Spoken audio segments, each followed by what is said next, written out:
بسم اللہ الرحمن الرحیم۔ آج ہم پڑھیں گے جماعت سوم کی اردو کا سبق نمبر 8 شام۔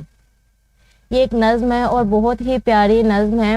سب سے پہلے ہے سوچیں اور بتائیں آپ صبح کس وقت جاگتے ہیں اور کیا کام کرتے ہیں۔ آپ سب کس وقت جاگتے ہیں، کیا کیا کام کرتے ہیں وہ آپ بتائیے گا۔ جیسے کہ ایک اسٹوڈنٹ ہے تو وہ طالب علم ہے تو وہ صبح اٹھتا ہوگا، نماز پڑھتا ہوگا، قرآن پاک کا پڑھتا ہوگا اور اس کے بعد ناشتہ کیا، اسکول کے لیے تیار ہوئے اور اسکول آ گئے۔ سوال نمبر 2 ہے شام ہوتے ہی پرندے کہاں چلے جاتے ہیں۔ شام ہوتے ہی پرندے اپنے گھونسلوں میں چلے جاتے ہیں۔ کیا آپ جانتے ہیں سورج ایک ستارہ ہے جو روشنی اور حرارت کا سب سے بڑا ذریعہ ہے۔ سب سے پہلے ہے تلفظ سیکھیں۔ پرند پروں والے جانور جو اڑتے ہیں ان کو کہتے ہیں۔ آشیانے ٹھکانے، گھر یا پھر گھونسلے۔ فلک آسمان، جواہر موتی۔ سرا مسافر خانہ جہاں پہ مسافر ٹھہرتے ہیں۔ عجب انوکھا۔ ہوئی شام سونے کا وقت آ گیا، اندھیرا سا چاروں طرف چھا گیا۔ اب جو شاعر ہے وہ یہ کہتا ہے کہ جیسے ہی شام ہوتی ہے یعنی کہ جب سورج چھپ جاتا ہے، سورج غروب ہو جاتا ہے تو نیند کا وقت آ جاتا ہے، سونے کا وقت آ جاتا ہے، لوگ سونے کے لیے تیار ہو جاتے ہیں اور ہر طرف اندھیرا ہی اندھیرا چھا جاتا ہے۔ پرند آشیانے میں جانے لگے، مویشی بھی جنگل سے آنے لگے۔ پرند کہتے ہیں پروں والے جانور جو اڑتے ہیں۔ آشیانے ٹھکانے، گھونسلے۔ پرندے اپنے اپنے گھونسلوں میں جانا شروع کر دیتے ہیں اور جو مویشی یعنی چوپائے چوپائے مطلب یعنی کہ جو 4 ٹنگ والے جانور ہوتے ہیں وہ اپنے اپنے گھروں میں واپس آنے لگتے ہیں جو جنگل میں چرنے کے لیے گئے ہوئے ہوتے ہیں۔ فلک پر ستارے چمکنے لگے، جواہر کی صورت دھمکنے لگے۔ فلک کہتے ہیں آسمان کو، جواہر کہتے ہیں موتیوں کو۔ جیسے ہی سورج غروب ہوتا ہے تو آسمان پر ستارے چمکنے لگتے ہیں اور جو آسمان پر ستارے چمکتے ہیں وہ موتیوں کی صورت میں نظر آنے لگتے ہیں۔ سب صاف ستھرے اور نکھرے ہوئے، ہر ایک سمت موتی سے بکھرے ہوئے۔ آسمان پر یہ جو ستارے ہوتے ہیں یہ صاف ستھرے، اجلے اجلے اور چمکتے ہوئے نظر آتے ہیں، جیسے ایسے لگتا ہے جیسے ہر طرف موتی بکھرے ہوتے ہیں۔ مسافر نے کھولی سرا میں کمر، ہے پردیس میں جو یہی اس کا گھر۔ سرا کہتے ہیں مسافر خانے کو۔ مسافر جب مسافر خانے میں آرام کرتا ہے کام سے اپنے فارغ ہو کر تو ایسا محسوس ہوتا ہے کہ جیسے وہ سرائے میں چلا جاتا ہے اور وہاں جا کر ہی دم لیتا ہے، یا پھر یوں سمجھے کہ پردیسی کا گھر جو ہے وہ مسافر خانہ ہی ہے۔ ہوا اس طرح سارا بازار بند کہ آنکھیں کرے جیسے بیمار بند۔ شام ہوتے ہی سارا بازار بند ہو جاتا ہے اور لوگ اپنا کاروبار بند کر کے، دکانیں بند کر کے گھروں میں جاتے ہیں اور بازار اس طریقے سے بند ہو جاتا ہے، اندھیرا ہو جاتا ہے کہ جیسے کسی کی موت واقع ہو جاتی ہے۔ اور شاعر نے اس کو اس بات سے کہا ہے کہ جیسے بیمار آنکھیں بند کر لیتا ہے اس طریقے سے بازار شام کو بند ہو جاتے ہیں۔ غرض یہ کہ دنیا میں آئی ہے شام، خدا نے عجب شے بنائی ہے شام۔ دنیا میں سورج جب غروب ہو جاتا ہے، شام ہو جاتی ہے، شام کا اپنا ایک الگ سے منظر پھر نظر آتا ہے۔ شام جو ہے اللہ تعالیٰ نے بڑی عجیب چیز بنائی ہے۔ جب شام ہوتی ہے تو انسان آرام کرتا ہے، دن اور رات کا عدل بدل نہیں، لیکن ہر کام میں تبدیلی آتی ہے، ہر کام میں اللہ تعالیٰ کی ایک انوکھی اور حکمت ہے۔ ٹھہریں اور بتائیں تارے دن کے وقت کہاں چلے جاتے ہیں۔ دن کے وقت سورج کی روشنی تاروں پر غالب آ جاتی ہے اور اس وجہ سے تارے غائب ہو جاتے ہیں۔ ہم کس وقت سوتے ہیں؟ ہم شام کے بعد جب اندھیرا ہو جاتا ہے، رات ہو جاتی ہے، ہم اس وقت سوتے ہیں۔ اب اس کی مشق دیکھیں۔ سب سے پہلے ہے دیے ہوئے الفاظ کے معنی سمجھیں۔ آشیانہ ٹھکانہ یعنی کہ گھونسلہ، جواہر قیمتی پتھر موتی، سرا سرائے مسافر خانوں کے ٹھہرنے کی جگہ، دمکنا چمکنا، عجب انوکھی یا پھر نرالی، پردیس اجنبی ملک، سمت جانب یا پھر طرف، فلک آسمان، کمر پیٹی یا پھر پٹکا، پرند پرندے یعنی کہ پروں والے جانور۔ اگلا سوال دیکھیں۔ کالم الف کو کالم بیس سے ملا کر اشعار مکمل کرنا ہے۔ فلک پر ستارے چمکنے لگے، جواہر کی صورت دمکنے لگے، ہوئی شام سونے کا وقت آ گیا، اندھیرا سا چاروں طرف چھا گیا، مسافر نے کھولی سرام کمر، ہے پردیس میں جو یہی اس کا گھر۔ غرض یہ کہ دنیا میں آئی ہے شام، خدا نے عجب شے بنائی ہے شام۔ اگلا سوال ہے، نظم کے مطابق درست الفاظ لکھ کر مصرع مکمل کریں۔ ہوا اس طرح سارا ڈیش بند، شہر بازار بازار، ہوئی ڈیش سونے کا وقت آ گیا، ہوئی شام، ہر ایک سمت ڈیش سے بکھرے ہوئے موتی، ڈیش آشیانے میں جانے لگے رند۔ اگلا سوال ہے، دیے ہوئے سوالوں کے جواب لکھیں۔ سب سے پہلا سوال ہے، شام کے وقت شاعر نے ستاروں کے چمکنے کو کس چیز کی مانند قرار دیا ہے؟ مانند مطلب کس چیز کے جیسا قرار دیا ہے۔ شام کے وقت جب ستارے چمکتے ہیں تو شاعر نے ستاروں کے چمکنے کو جواہر اور موتیوں کی مانند قرار دیا ہے۔ شاعر نے نظم میں شام ہونے کی کیا نشانیاں بتائی ہیں؟ شاعر نے شام ہونے کی نشانیاں بتائی ہیں کہ اندھیرا چھا جاتا ہے، پرندوں کا گھونسلوں میں چلے جانا، مویشیوں کا جنگل سے واپس آنا، ستاروں کا چمکنا، مسافروں کا سرائے میں آرام کرنا اور بازار کا بند ہو جانا، یہ ساری نشانیاں شام ہونے کی بتائی ہیں۔ سوال نمبر 3 ہے، شام ہونے پر مسافر کیا کرتا ہے؟ شام ہونے پر مسافر آرام خانے میں آرام کرتا ہے۔ دن اور رات کا بدلنا اللہ تعالیٰ کی نعمت ہے، کیسے؟ 2 جملوں میں لکھ کر بتائیں۔ اللہ تعالیٰ نے کام کرنے کے لیے دن بنایا ہے اور یہ بھی اللہ تعالیٰ کا ایک کرم ہے۔ اللہ تعالیٰ نے دن بھر کے کام کی تھکاوٹ کو دور کرنے کے لیے رات بنائی ہے تاکہ انسان رات کو آرام کرے اور پھر اگلے دن کام کرنے کے لیے صحت مند رہے، تندرست رہے۔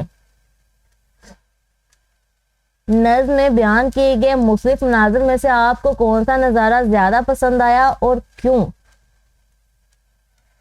نظم میں بیان کیے گئے مختلف مناظر میں سے مجھے موتیوں کی طرح چمکنے والے ستاروں کا منظر زیادہ پسند آیا ہے، کیونکہ رات کو جب آسمان پر موتی چمکتے ہیں تو وہ بہت ہی خوبصورت لگتا ہے۔ اس سے اگلا سوال دیکھیں، مل کر کریں بات۔ اپنے تخیل کو استعمال میں لاتے ہوئے چند جملوں میں بتائیں کہ اگر آپ ستارہ ہوتے تو کس جگہ چمکنا پسند کرتے اور کیوں؟ اگر میں ستارہ ہوتی تو زمین پر چمکنا پسند کرتی تاکہ لوگ میری روشنی سے فائدہ اٹھاتے، کیونکہ اچھا وہی ہوتا ہے جو دوسروں کو فائدہ دیتا ہے۔ دیے ہوئے جملے غور سے سنیں اور درست جملوں کی نشاندہی تالی بجا کر کریں۔ یہ آپ نے اپنی کلاس میں کرنا ہے، درست جملوں پر تالی بجانی ہے۔ آپ جائیں، آپ جاؤ، صحیح ہے، آپ جائیں۔ مجھے آج تک ان سے ملنے کا موقع نہ ملا، مجھے آج تک ان سے ملنے کا موقع نہیں ملا، مجھے آج تک ان سے ملنے کا موقع نہیں ملا۔ آپ مجھ سے کیا کہنا چاہتے ہیں؟ آپ مجھ کو کیا کہنا چاہتے ہیں؟ یہ والا صحیح ہے، آپ مجھ سے کیا کہنا چاہتے ہیں۔ دیکھتے ہی دیکھتے یہ کیا ہوا، دیکھتے ہی دیکھتے یہ کیا ہو گیا، دیکھتے ہی دیکھتے یہ کیا ہو گیا۔ لفظوں کا کھیل۔ دیے ہوئے الفاظ کے ہم آواز الفاظ معمم میں سے تلاش کر کے ان کے سامنے لکھیں۔ دمکنا یہاں سے ہے،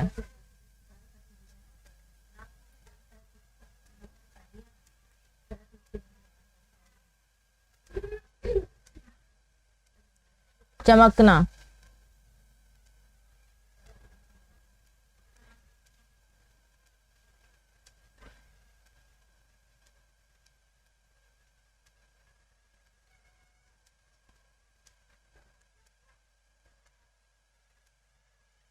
اس کے بعد ہے تارے. تارے یہاں پہ یہ دیکھیں, یہاں سے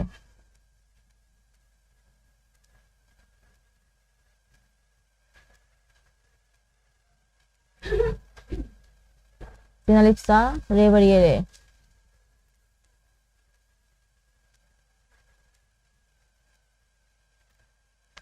اس کے بعد ہے صبا, ہوا.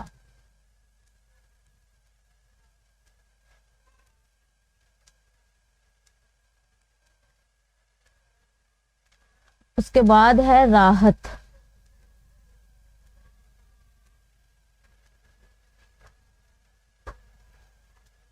چاہت.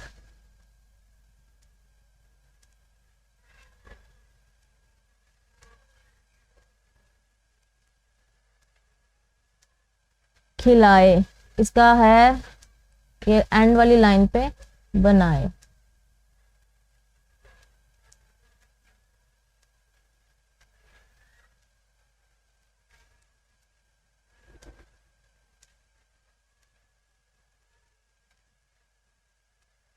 آگے ہے کھول, یہاں پہ ہے گول.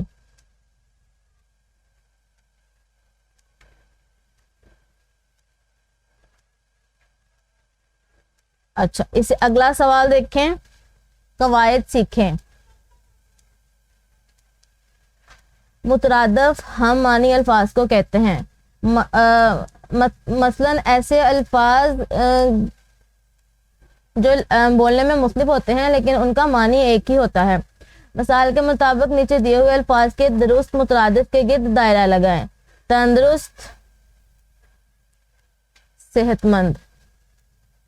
انجم, ستارہ.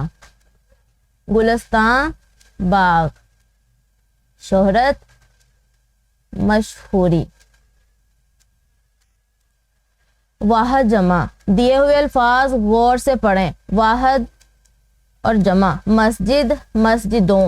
رحمت, رحمتوں. اوپر دیے ہوئے واحد الفاظ کے آخر میں واو نون گنا لگا کر ان کی جمع بنائی گئی ہے. بعض واحد اسموں کے آخر میں واو نون گنا لگا کر ان کی جمع بنائی جاتی ہے, جیسے بازار سے بازاروں, امام سے اماموں وغیرہ. جملوں کے سامنے دیے ہوئے واحد الفاظ کی جمع لکھ کر خالی جگہ پر کریں.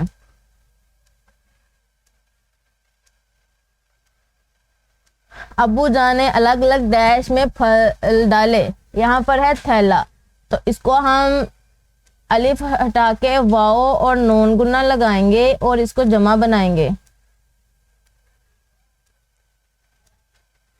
تھیلوں.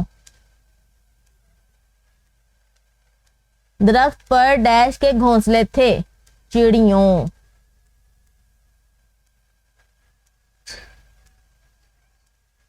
رات کو آسمان ڈیش کی روشنی سے جگمگا رہا تھا. ستاروں.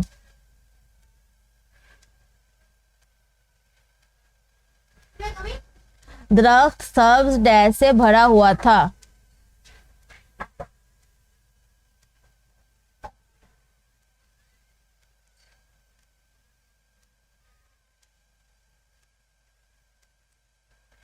اگلا سوال ہے, دی ہوئی عبارت درست تلفظ روانی سے پڑھیں اور پوچھے ہوئے سوالات کے زبانی جوابات دیں. ہمیں چاہیے کہ جب ہم کسی سے ملیں تو السلام علیکم کہیں اور سلام کے جواب میں وعلیکم السلام کہیں. پانی اللہ تعالیٰ کی بہت بڑی نعمت ہے. ہمیں چاہیے کہ دانت صاف کرتے ہوئے اور منہ ہاتھ دھوتے وقت پانی ضائع نہ کریں. پینے کے لیے ہمیشہ صاف پانی کا استعمال کریں. کمرہ جماعت اور گھر میں صفائی کا خیال رکھیں. جب بھی کمرے سے باہر آئیں تو بتی اور پنکھے بند کر دیں. وقت پر اٹھیں اور اسکول جائیں. پڑھنے اور کھیلنے کا وقت مقرر کریں. استعمال کے بعد اپنی ہر چیز مطلوبہ جگہ پر رکھیں. اپنے دوستوں اور بہن بھائیوں کے ساتھ کھیلتے ہوئے ان کی پسند کا خیال رکھیں. سوال دیے ہوئے ہیں. سب سے پہلا سوال ہے, پانی استعمال کرتے وقت کیا احتیاط کرنی چاہیے؟ پانی استعمال کرتے وقت یہ احتیاط کرنی چاہیے کہ دانت صاف کرتے ہوئے, ہاتھ منہ دھوتے ہوئے پانی کو ضائع نہیں کرنا چاہیے اور پانی صاف استعمال کرنا چاہیے. سوال نمبر 2 ہے, پڑھنے اور کھیلنے کا وقت مقرر کرنے سے کیا فائدہ ہوتا ہے؟ پڑھنے اور کھیلنے کا وقت مقرر کرنے سے یہ فائدہ ہوتا ہے کہ پڑھائی اپنے وقت پر مکمل ہو جاتی ہے اور کھیلنے کے لیے ہمارے پاس وقت بچ جاتا ہے۔ دوسروں کی پسند کا خیال رکھنا کیوں ضروری ہے؟ دوسروں کی پسند کا خیال رکھنے سے محبت بڑھتی ہے اور اختلافات بھی کم ہوتے ہیں۔ اس طرح معاشرے میں امن اور سکون کی فضا قائم رہتی ہے۔ دوسروں کی پسند کا اگر ہم خیال رکھیں گے تو دوسرے بھی ہماری پسند کا پھر خیال رکھیں گے۔ اس عبارت میں جن اچھی عادات کا ذکر کیا گیا ہے ان میں سے کون کون سے عادات آپ میں موجود ہیں ان کا ذکر آپ نے کرنا ہے۔ اس کے بعد ہے کچھ نیا لکھیں، دی ہوئی تصاویر غور سے دیکھیں اور چند جملوں میں لکھ کر بتائیں کہ آپ ان اوقات میں کون کون سے کام کرتے ہیں۔ سب سے پہلی تصویر میں رات دکھائی ہوئی، آسمان پر ستارے ہیں، چاند چمک رہا ہے۔ تو اس میں ہم یہ کہیں گے کہ رات کے وقت جو ہے وہ ہم آرام کرتے ہیں اور رات کے وقت سارے اکٹھے بیٹھ کے باتیں کرتے ہیں۔ اور اس میں ہے دوسری تصویر میں صبح دکھائی ہوئی ہے، سورج چمک رہا ہے، بادل ہیں، تتلیاں ہیں اور مطلب یہ دن کا وقت دکھایا ہوا ہے۔ تو دن کا جب آغاز ہوتا ہے تو ہم نماز پڑھتے ہیں، قرآن پاک کی تلاوت کرتے ہیں، ناشتہ کرتے ہیں اور اپنے اپنے کاموں میں مصروف ہو جاتے ہیں۔